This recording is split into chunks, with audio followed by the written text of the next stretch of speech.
आज से हम लोग कंपोजिट फंक्शन पढ़ेंगे, यानी फंक्शन ऑफ फंक्शन पढ़ेंगे।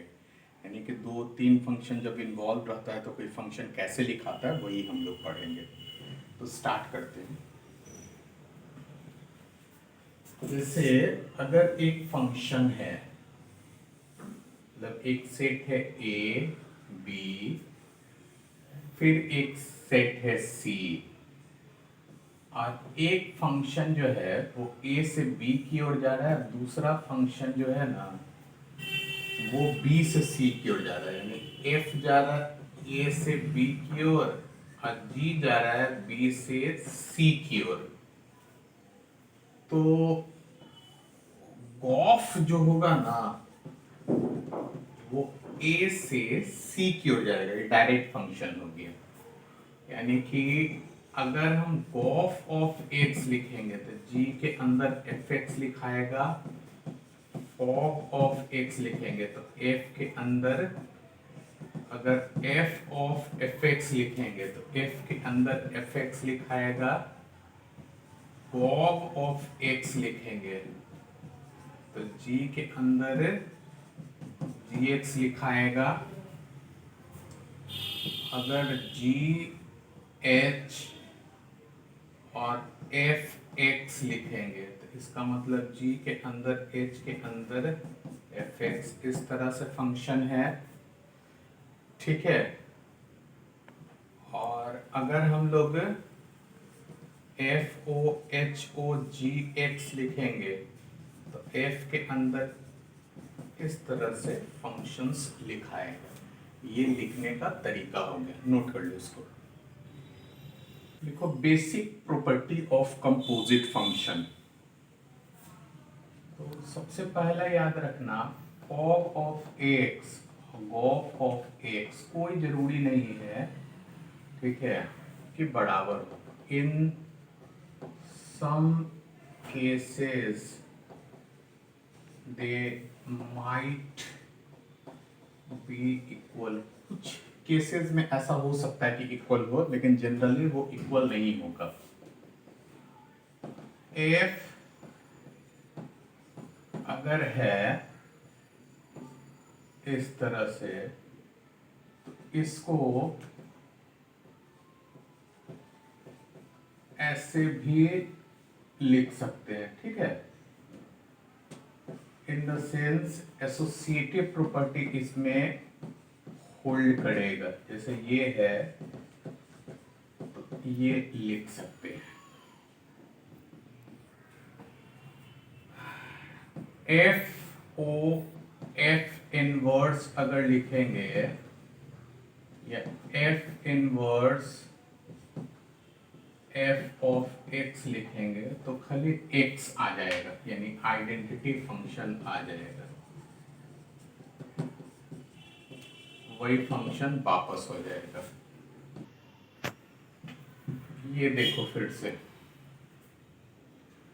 डिस्ट्रीब्यूट भी हो जाता है। जैसे ये है, इसको डिस्ट्रीब्यूट भी कर सकते हैं,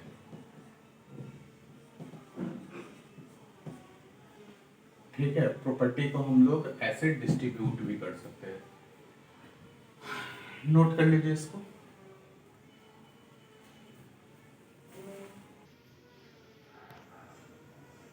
देखिए, ये एनसीईआरटी में क्वेश्चन आया हुआ है। इसमें बोल रहा है एक फंक्शन एफ है जो सेट 2 3 4 5 से सेट 3 4 5 9 तक जा रहा है, और जी फंक्शन जो है ना 3 4 5 9 से 7 11 15 तक जा रहा है।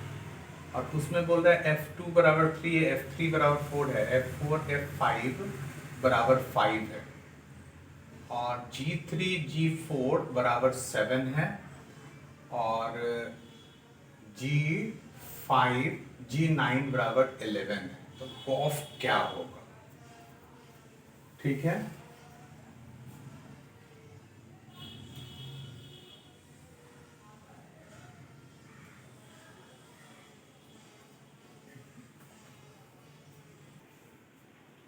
is set A, is set B, is set C 2 3 4 5 3 4 5 9 7 11 15 2 का 3 3 का 4 4 का भी 5 5 का भी 5। इधर क्या बता रहा है G3 G4 का 7 G5 का 11 यही बता रहा है। आपसे पूछ रहा है फाइंड गोफ ऑफ x यानी G के अंदर fx। तो G गोफ 2 अगर करेंगे तो G के अंदर f2 f2 का मान क्या है f2 का मान 3 है और 3 का मान क्या है 7।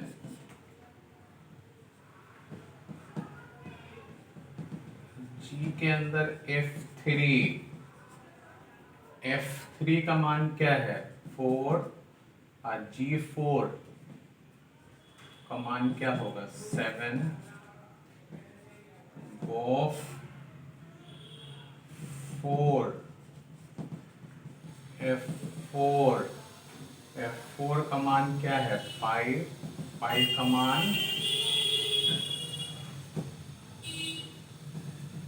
5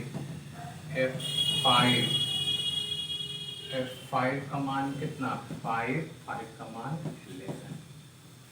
देखिए यही गॉफ हो गया। इससे इस पे पहुंचे f इससे इस पे पहुंचे इससे ठीक है इससे इस तरह से नोट कर लीजिए इसको।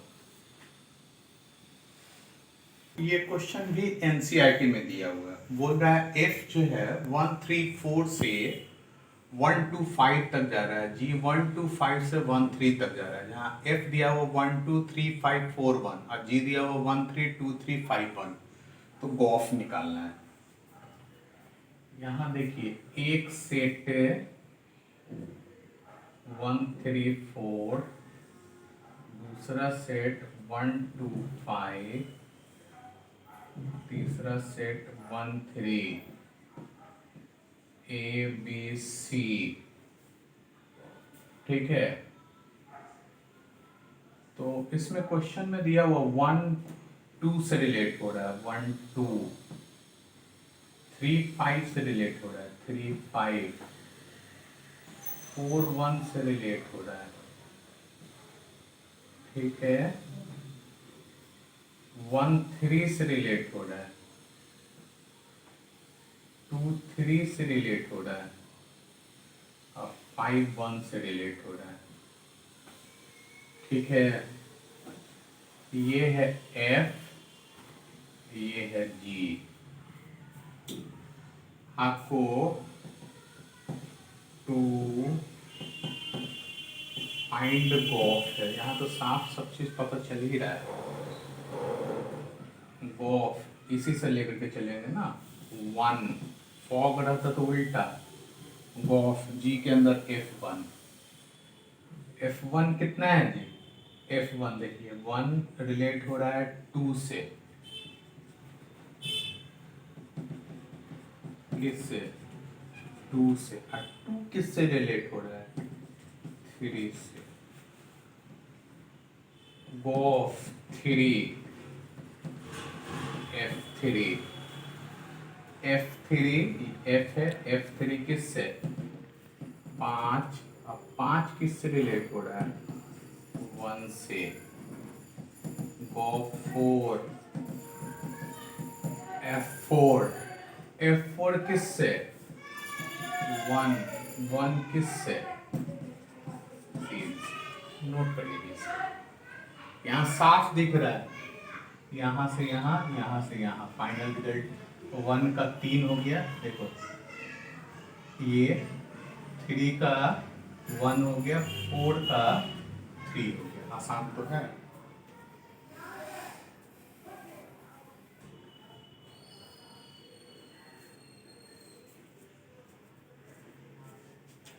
देखिए ये एनसीईआरटी का क्वेश्चन है। एफ रियल -7/5 से रियल -3/5 है और एफ एक्स 3x+4/5x-7 है और जी रियल -3/5 से रियल -7/5 है और जी एक्स 7x+4/5x-3 है। तो फॉग आइडेंटिटी फंक्शन होगा, गॉफ भी आइडेंटिटी फंक्शन होगा और इसमें आइडेंटिटी फंक्शन सेट ए वाला सारा एलिमेंट आ जाएगा और इसमें सेट बी वाला सारा एलिमेंट आ जाएगा। देखिए जो थ्योरी है ना, जैसे ए बी और सी है, ई एफ और ये जी जा रहा है ना, तो गॉफ जो हम लोग डिसाइड करते हैं ना, तो गॉफ में एक्स टोटल रियल नंबर के मतलब सेट ए का एलिमेंट होता है। एक्स जो इसमें भरते हैं वो सेट ए का एलिमेंट, ठीक है। तो ये जो क्वेश्चन है ना, वो खाली देखने में खतरनाक लग रहा है। ये खतरनाक है नहीं, एक दूसरे का इनवर्स फंक्शन दिया हुआ है और हम आपको बताए थे कि f को f इनवर्स x रहता है तो x आ जाता है। x को ही आइडेंटिटी ऑफ x कहते हैं। मतलब आइडेंटिटी फंक्शन क्या हुआ कि अगर हम f1 डाले तो 1, f2 डाले तो 2, f3 डाले तो 3, यानी कि fx बराबर x का जो फंक्शन होता है ना, उसी को आइडेंटिटी बोलते हैं। यानी y बराबर x का लाइन यही आइडेंटिटी फंक्शन कहलाता है, यानी कि जो फंक्शन डाले वही वापस आ जाए। तो यहाँ खाली देखने में खतरनाक लग रहा है। जैसे f दिया हुआ है टोटल रियल नंबर 7/5 से 3/5 और g दिया हुआ है, देखो उसका एकदम ठीक इनवर्स नोटिफिकेशन दिख रहा है, टोटल रियल नंबर से 7/5 कम। तो अगर हम फॉग x करेंगे तो f के अंदर gx, f के अंदर gx क्या 7x+4 5x-3, f में x जो है ना उसके जगह वैल्यू भर दो। तो जब वैल्यू भरिएगा तो 3 7x+4 5x-3 +4 बटा 5 7x+4 5x-3 -7, तो 21x 12 और ये कितना हो जाएगा 20x -12, ये 35x 20 और -35x +21, ये कैंसिल, ये कैंसिल, यानी 41x 41 यानी x आ गया।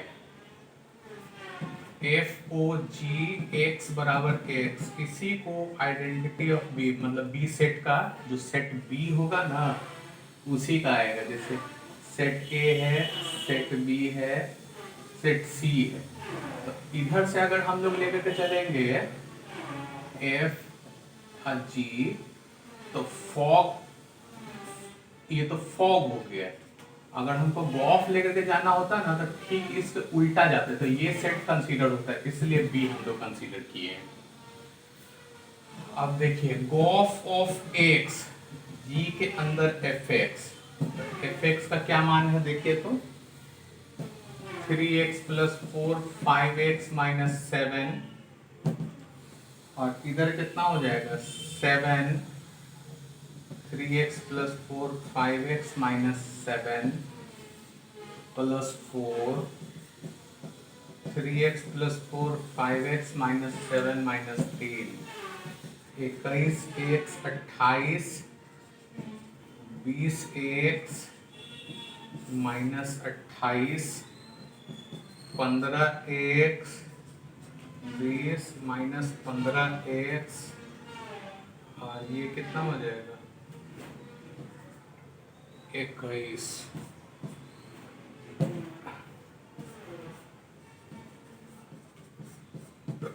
एक्स इस बार कौन सा फंक्शन, ये वाला में कौन सा फंक्शन था ए बी सी, उल्टा जा रहा था फंक्शन,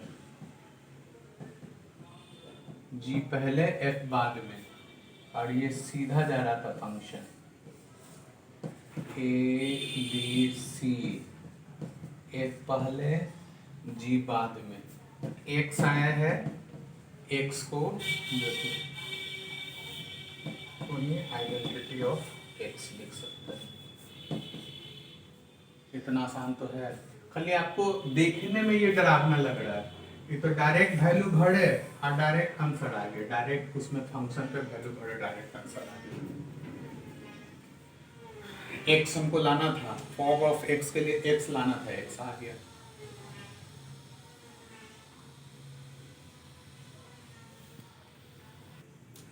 एफ रियल से रियल इस तरह से है कि एफ एक्स बराबर कॉस एक्स, और जी रियल से रियल इस तरह से है कि जी एक्स बराबर 3x²। तो फॉग और गॉफ दोनों इक्वल नहीं होगा, ये साबित करना है। ठीक है, तो चूंकि एफ रियल से रियल है और जी भी रियल से रियल है, और एफ एक्स बराबर कॉस एक्स है और जी एक्स बराबर 3x² for all x real, for all x real, fog x F के अंदर G x, F G x का वैल्यू कितना है 3x² और cos 3x², और cos x जी के अंदर एफ एक्स का value cos x, 3cos x के जगह पे जी वाला x के जगह पे cos x रखते हैं, 3cos²x। आपको साफ तौर पे दिख रहा है कि 3x² और 3cos²x दोनों बराबर नहीं होगा, इसलिए फॉग और कॉफ बराबर नहीं हुआ, यही साबित करना था।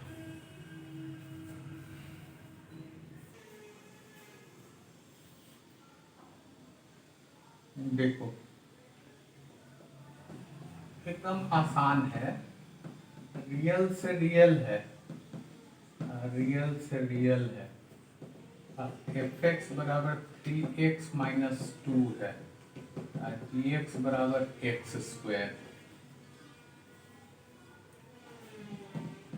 एफ जी3 हमको चाहिए, जी3 कौन सा, ये फार्मूला बढ़ाएगा,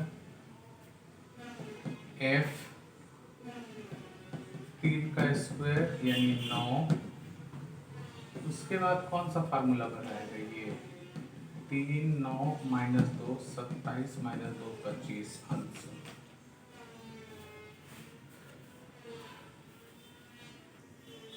एफ रियल से रियल है और एफ एक्स x-1 है, जी रियल से रियल है, जी एक्स 2x+3 है, तो फॉग और गॉफ निकालिए। सॉल्यूशन है एफ रियल से real, F x x-1, real से रियल जी एक्स 2x+3, तो फॉग ऑफ x का मतलब f के अंदर gx, f के अंदर 2x+3, ठीक है, x रहता तो x-1 होता है, तो 2x+3 -1 यानी 2x+2, fog x। Of x अगर g के अंदर fx, जी एफ एक्स क्या हो जाएगा,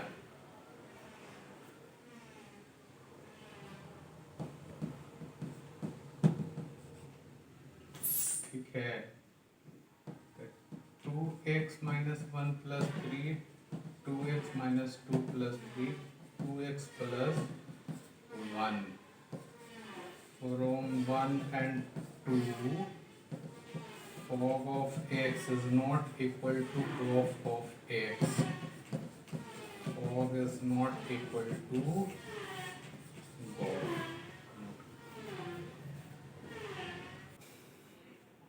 fx जो दिया हुआ है वो sin² x plus sin² x plus pi by 3 plus cos x into cos x plus pi by 3 है जी, 5 पाई बाई 4 बराबर 1 है, तो cos x हमको निकालना है। चूंकि fx जो है वो sine square x plus pi by 3 cos x plus pi by 3, तो 2 से गुना, 2 से भाग करो,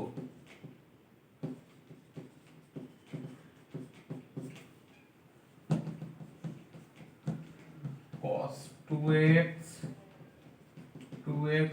प्लस 2 पाई बाई 3 प्लस ये क्या हो जाएगा, cos में एक बार जुड़ेगा, cos में एक बार घटेगा, 2 cos 2x 2 pi by 3 2x cos 2x plus pi by 3 cos minus pi by 3 2, अब इन दोनों में लगा दो 2x plus 2 pi by 3 plus 2x बटा 2 cos 2 pi by 3 minus 2x बटा 2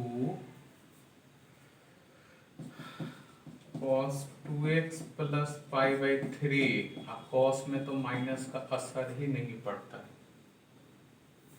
ये ट्रिग्नोमेट्री लगाएं, cos c plus cos d plus d by 2 और cos c minus d by 2, इधर फार्मूला लगाएं, एक फार्मूला लगाएं cos c cos t 2 cos c plus d by 2 और cos c minus d by 2, एक में फार्मूला लगाएं cos a cos b cos a plus b plus cos a minus b, इसमें ये फार्मूला लगाएं, ये वाला जोड़े घटाएं, 2 minus 2 2x plus pi by 3 into cos pi by 3 cos 2x plus pi by 3 plus half, ये दोनों मिल के कितना हो जाएगा 5 बटा 2 cos 2x plus pi by 3 1 by 2 2x plus pi by 3,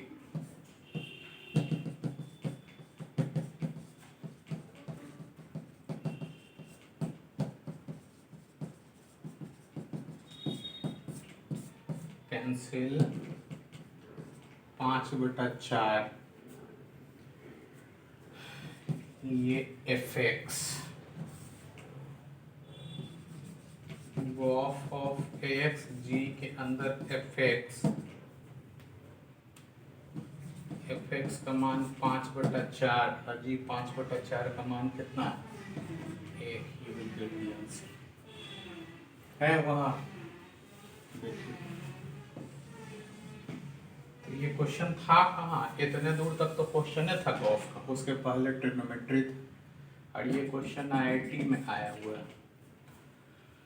सबसे पहले ट्रिग्नोमेट्री था, उसको सिंप्लीफाई करना जरूरी था, तो ट्रिग्नोमेट्री में हम लोग क्या किए, सबसे पहले हम 2 से गुना 2 से भाग कर दिए, तो हमको मालूम है 2 साइन स्क्वायर एक्स को 1 माइनस कॉस 2x रखते, तो 2 साइन स्क्वायर एक्स को 1 माइनस कॉस 2x, इसमें भी एंगल दुगना कर दिया, 2 cos x into cos 2 cos a cos b cos a plus b cos a minus b कर दिए, फिर इसको दोनों नेगेटिव वाला को एक साथ कर लिया, इसमें cos c plus d cos c minus d लगा दिए, 1 1 2 हो गया, उसके बाद इधर भी सेट कर दिए, इसका वैल्यू हाफ हो गया, इसको एक साथ कर दिया 5 बटा 2, इसका वैल्यू हाफ है, दोनों कट गया, फिर ये कंप्लीट कट गया, 5 बटा 4 हो गया, नोट कर लो।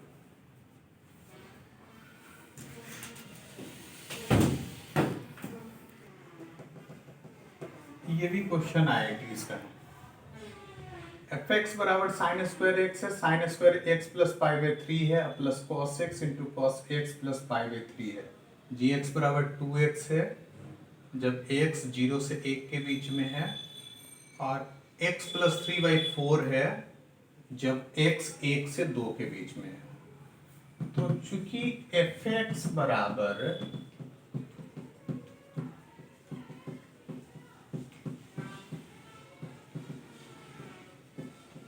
मेरे ख्याल से इसका मान 5/4 है एफ एक्स का। किससे?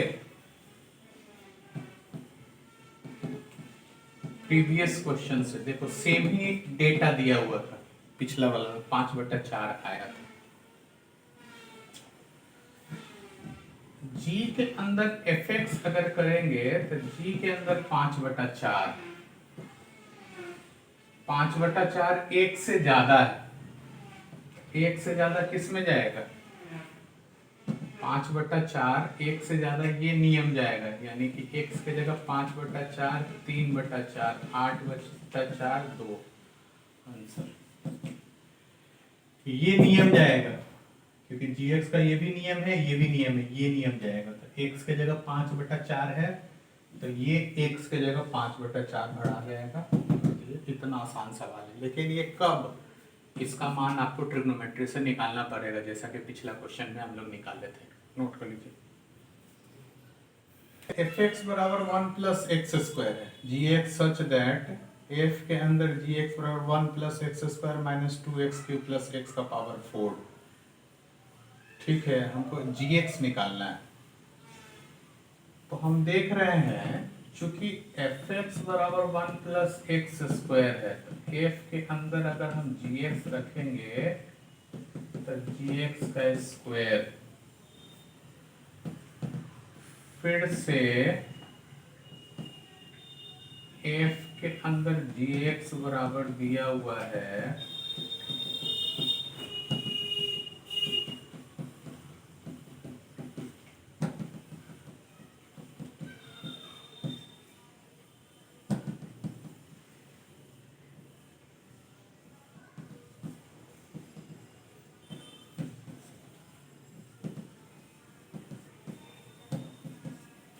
ठीक है।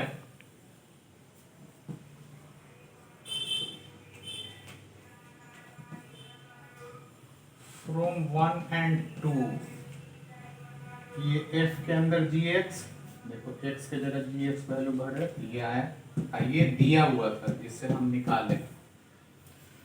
तो 1 और 2 से दोनों f के अंदर gx का ही वैल्यू है, तो 1 प्लस gx का whole square, 1 plus x, 1 minus x का whole square, gx x 1 minus x का होल स्क्वायर, dx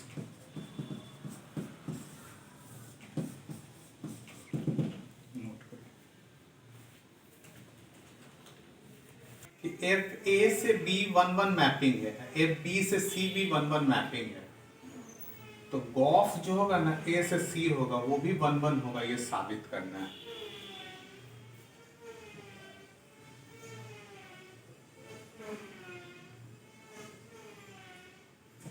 ए बी सी एफ जी,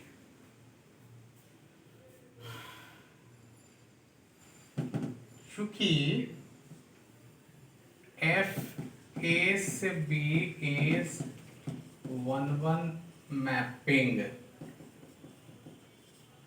इसलिए F x 1 F x 2 x, F हटाने पे x1 बराबर x2 for all x1 x2 of a।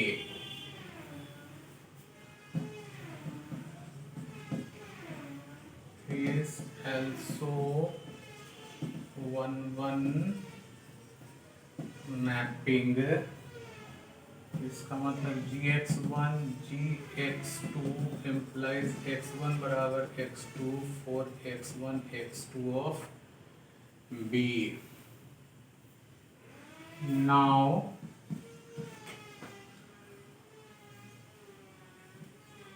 of x1 of x2 for x1 x2 of a, तो G के अंदर x1, G के अंदर x2, आपको पता है चूंकि G is 1 1, इसलिए आपको बताया था ना कि अगर ये दिया रहे तो G हट जाएगा, x1 x2 हो जाएगा, तो इसका G हटा दो, fx1 बराबर fx2 हो जाएगा, ठीक है। और चूंकि f is also 1 1, तो fx1 fx2 x1 बराबर x2 हो जाएगा। इसका मतलब है गोफ x1 गोफ x2 implies x1 बराबर x2, इसलिए गोफ is 1 1 मैपिंग। आपको थ्योरी में बताया है ना कि fx1 fx2, ये वाला टर्म हट करके x1 बराबर x2 हो जाएगा तो 1 1 हो जाएगा, तो गोफ x1 गोफ x2 है, x1 बराबर x2 आया इसलिए गोफ 1 1 हो गया। नोट कर लो इसको, ये एनसीईआरटी का क्वेश्चन है, यही सब क्वेश्चन आपका अटक जाएगा। एकदम आसान, एकदम सिंपल क्वेश्चन है, सब कुछ जान रहे हैं, खाली लिखना है, लेकिन चूंकि थ्योरी ही नहीं रहता तो लिखाएगा कैसे। नोट कर लो, F जो है ना वो A से B की ओर है, F ऑन टू है, G जो है B से C की ओर है, G भी ऑन टू है, तो गोफ जो है ना वो A से C की ओर भी ऑन टू होगा, ये साबित करना है। तो देखिए एक उदाहरण से समझते हैं, 1 2 3 4 है, यहाँ 1 3 4 है, यहाँ 1 2 है,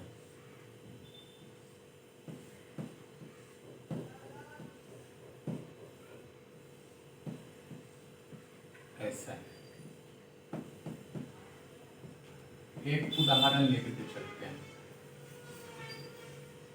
चूंकि F A से B तक है और B से C तक है, और F is on to, Z is on to as well, दोनों का दोनों ऑन टू है, यानी कि कोई भी एलिमेंट छूट नहीं रहा है, as shown in the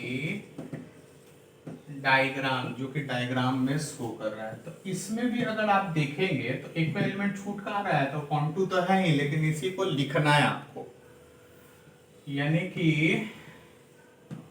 इस चीज को हमको खाली लिख देना है, जैसे x y z है, तो इसमें लिखेंगे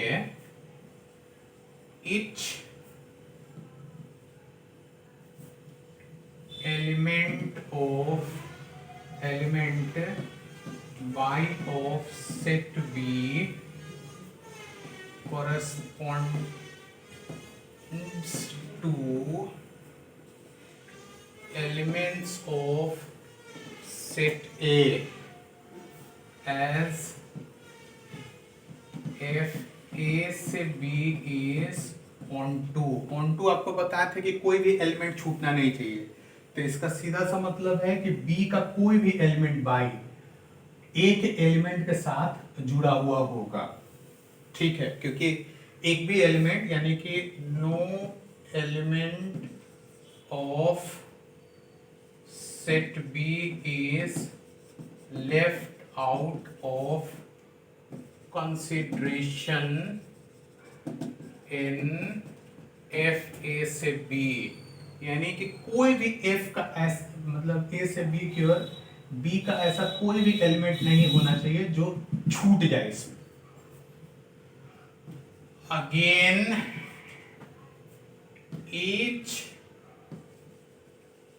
element Z of set C corresponding related to elements of set B as G BC is onto का मतलब C का कोई भी एलिमेंट नहीं छूटना चाहिए।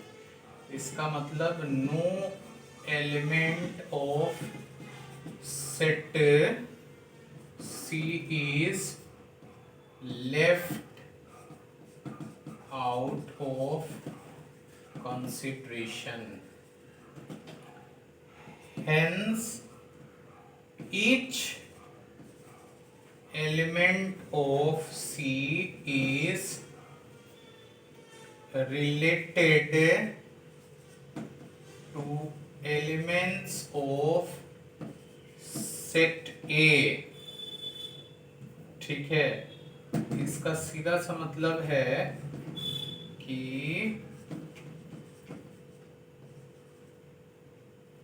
each element of set A is uniquely related to elements of set C. कोई भी एलिमेंट छूटा नहीं है, इसका मतलब ऑफ इज ऑन टू। देखिए ये तो लिखना हो गया। हमको क्या ध्यान रखना है, एक उदाहरण से आपको समझा दिया कि ये F जो है A से B की ओर ऑन टू है, G जो है B से C की ओर ऑन टू है, यानी कि कोई भी एलिमेंट ना B में छूट रहा है ना C में छूट रहा है। तो इसका सीधा सा मतलब है कि B का कोई भी एलिमेंट अगर लेंगे तो वो एलिमेंट A के कॉरस्पॉन्डिंग जो है ना उसका प्री इमेज हो जाएगा। कोई भी एलिमेंट लेकर के चलेंगे, यानी कि B का कोई भी एलिमेंट छूट नहीं रहा है क्योंकि ऑन टू है, और उसी तरीके से C का कोई भी एलिमेंट छूट नहीं रहा है क्योंकि ये भी G भी ऑन टू है। ऑन टू का मतलब क्या होता है कि जो सेकंड वाला जो कोड डोमेन है उसका एलिमेंट नहीं छूटना चाहिए। इस तरह से हम लोग ये बोल सकते हैं कि F और G अगर ऑन टू है तो C का कोई भी ऐसा एलिमेंट नहीं है जो गॉफ में छूट रहा है, क्योंकि कहीं ना कहीं से वो A के साथ को रिलेट हो रहा है। तो अगर F और G दोनों ऑन टू है तो गॉफ भी ऑन टू होगा। तो इसी चीज को हमको शब्दों में लिखना था, तो हम लिखे क्या है, F A से B F ऑन टू है और G भी ऑन टू है B से C की ओर। तो हम यहाँ लिख दिए हैं जैसा कि चित्र में दिख रहा है। तो each element of by of set B set का कोई भी एलिमेंट अगर हम बाई लेकर के चलेंगे correspond to element of set A, जो कि कोरिलेटेड हो जाएगा सेट A के एलिमेंट से, क्योंकि ऑन टू है। क्योंकि बाई का कोई भी एलिमेंट ऐसा नहीं होना चाहिए जो छूट जाए, तो उससे रिलेटेड हो जा रहा है। इसका सीधा सा मतलब है कि F A से B चूंकि ऑन टू है तो no element of set B is left out of consideration, यानी सेट B का कोई भी एलिमेंट ऐसा नहीं होना चाहिए जो कि छूट जाए उस कंसिडरेशन में।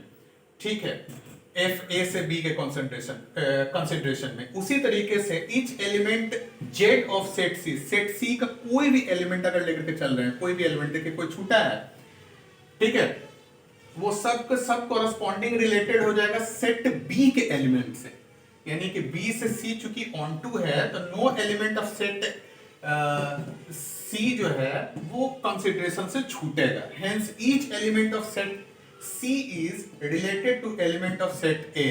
इसका सीधा सा मतलब है ये इससे रिलेट, ये इससे रिलेट, और ये देख रहे हैं कि इधर का कोई भी एलिमेंट नहीं छूट रहा है। ये इससे रिलेट, इससे रिलेट, फिर ये इससे रिलेट, इससे रिलेट, फिर ये इससे रिलेट, इससे रिलेट, इसका मतलब कोई एलिमेंट छूट ही नहीं रहा है। तो F A और B मतलब F और G दोनों में कोई अगर एलिमेंट नहीं छूट रहा है तो इसका सीधा सा मतलब गॉफ में भी कोई एलिमेंट नहीं छूटेगा। तो कॉरस्पॉन्डिंग वही चीज लिखे कि गॉफ A से C की ओर जा रहा है तो each element of set A is uniquely related to element of set C। इसका मतलब हर एलिमेंट को रिलेटेड हो रहा है, इसका मतलब गॉफ भी ऑन टू होगा। और इसी तरह से हम लोग लिख सकते हैं कि अगर F11 और ऑन टू है और G11 और ऑन टू है तो गॉफ भी 11 और ऑन टू हो जाएगा। पीछे का दोनों एलिमेंट अगर जोड़ देंगे पीछे का दोनों क्वेश्चंस, तो ये भी साबित हो जाएगा। नोट कर लीजिए। बोल रहा है तीन गो फंक्शन दिया हुआ है F, G और H। पहला फंक्शन दिया हुआ है F 1 2 3 4 से 10 की ओर, और फंक्शन का स्वभाव दिया हुआ 1 10 2 10 3 10 4 10। दूसरा दिया हुआ है 5 6 7 8 1 2 3 4 तो G दिया हुआ 54637482 और H दिया हुआ 12345791113 और H दिया हुआ 2739415113। आपसे पूछ रहा है कि इनमें से इनवर्स किसका एग्जिस्ट कर रहा है। ठीक है, इनमें से किसका इनवर्स एग्जिस्ट कर रहा है। तो जैसे F है 1234 से 10 के लिए और F दिया वो 110 210 310 410 तो 1 2 3 4 10 ठीक है, एक और बी, एक 10 दो 10 तीन 10 4 10। इसका मतलब F inverse does not exist. क्यों? As F is many one function.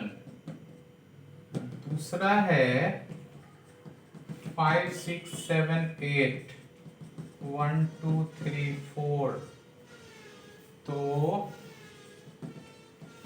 5 4 6 3 7 4 8 2 5 6 7 8 1 2 3 4 ठीक है, 5 का 4 3 का 2 और फिर 7 का फिर से 4 और 8 का 2। F is many one into ठीक है, F inverse does not exist। तीसरा H 2 3 4 5 से 7 9 11 13 H 2 7 3 9 4 11 5 13 2 3 4 5 7 9 11 13 2 7 3 9 4 11। F is 1 1 on 2। F inverse exist। ठीक है, तो सिर्फ H inverse exist ये G है ना, इसको G inverse सिर्फ तीसरा फंक्शन का इनवर्स निकलेगा। एकदम सिंपल सा क्वेश्चन है।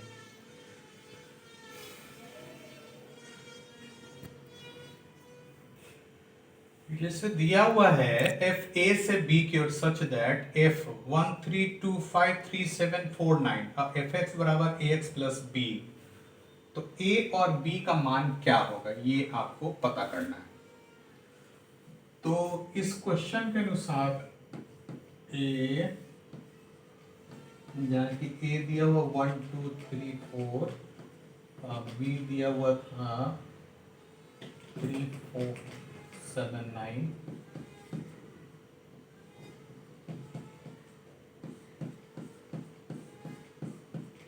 ठीक है, चूंकि F1 Fx बराबर AX प्लस B F1 कितना हो जाएगा A प्लस B और F1 किससे रिलेटेड है 3 से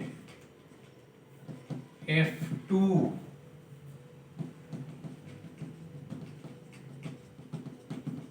5 से F3 7 से F4 9 से। चूंकि A plus B 2A plus B 5 minus A बराबर 2 चूंकि A प्लस 3 B बराबर 1 A बराबर 2 B बराबर 1 you will get the answer। Note कर लीजिए। देखिए फॉग और गॉफ जो हम लोग आज कंपोजिट फंक्शन पढ़े ना, वो थोड़ा थ्योरिटिकल है। ये आसान होते हुए भी जब आप पहली बार पढ़िएगा ना तो आपको थोड़ा कंफ्यूजिंग लगेगा, इसलिए कि ये कुछ ज़्यादा आसान है, ये थ्योरी है। तो आपको ध्यान से हम जो बोल रहे हैं ना, वो सारा क्वेश्चन का ध्यान से बात सुनना है। और इसका केसी सिन्हा से ज़्यादा चैलेंजिंग क्वेश्चन एनसीईआरटी में दिया हुआ है, क्योंकि एनसीईआरटी में सारा क्वेश्चन ही आपका लैंग्वेज पे आधारित दिया हुआ है। केसी सिन्हा वगैरह जो टेक्स्ट बुक जो होता है उसमें सारा क्वेश्चन जो है न्यूमेरिकल दिया हुआ है एक्स वाई जेड के टर्म में, तो वो बनाना ज़्यादा आसान है। और जबकि वो फंक्शन एफ ए से बी के रूप में थ्योरेटिकल क्वेश्चन सारा एनसीईआरटी में दिया हुआ है, जो कि समझना थोड़ा सा मुश्किल है आसान होते हुए भी। तो थ्योरी है चूंकि, इसलिए आप 2 बार 3 बार इसको रिवाइज करके देख लीजिएगा, पीछे आगे पीछे करके देख लीजिएगा, आपको बहुत आसानी से समझ में आ जाएगा। और ये रेगुलर जो फंक्शन का जो है ना, ये आखिरी चैलेंजिंग टॉपिक है। इसके बाद जो है हम लोग नेक्स्ट क्लास में ये फॉग ऑफ पूरा हो जाएगा आपका। उसके बाद पीरियोडिसिटी पढ़ेंगे, उसका सिमेट्रिसिटी पढ़ेंगे, उसके बाद बचे कुछ सवाल बनाएंगे, आपका टोटल फंक्शंस हो जाएगा। आपको रिवीजन करना है पीरियोडिसिटी और सिमेट्रिसिटी, ये 2 टॉपिक, एक आध दो को छोटा बड़ा टॉपिक और छोटे बड़े क्वेश्चंस ही बचे हुए हैं। ठीक है, उसका लिमिट्स जब पढ़ेंगे तो लिमिट से आप पढ़ाई को बहुत इंजॉय करेंगे। फंक्शन चूंकि बिल्कुल नया है, इसलिए शुरू शुरू में हर बच्चे को, थ्रू आउट जितने भी बच्चे पढ़ते हैं उन सब को थोड़ा सा शुरू में दिक्कत होता है, लेकिन सब कुछ फंक्शन ही है, फंक्शन के थ्रू ही सारे ऑपरेशंस होते हैं। ठीक है, नेक्स्ट क्लास में मिलते हैं।